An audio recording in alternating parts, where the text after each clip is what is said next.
Ils se pensaient à l'abri des bombes, cloîtrés dans ce bâtiment. La maison de la culture de Lysychansk a été frappée ce vendredi par les forces russes. 4 civils qui s'y étaient réfugiés ont été tués. L'horreur s'empare un peu plus de cette ville, proche de Severodonetsk. Une zone clé pour le contrôle du Donbass, devenue la cible prioritaire des frappes russes. Lysychansk est défigurée. Beaucoup d'habitants se résignent à quitter la ville. C'est émouvant. J'ai la gorge serrée. J'ai grandi ici. Il y a des photos de moi quand j'avais 4 ans sous ces arbres. J'ai grandi ici. C'est dommage. C'est difficile de parler. J'ai pleuré hier. J'ai grandi ici.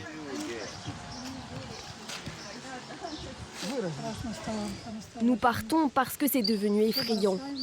Nous laissons tout derrière nous et nous partons.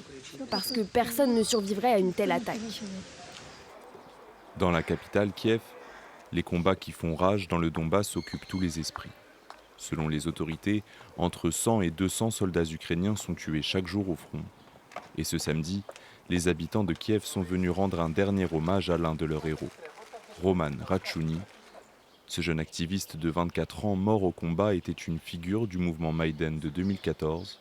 Il avait à l'époque 16 ans, était l'un des premiers étudiants à manifester dans les rues de Kiev et à rêver d'une autre Ukraine.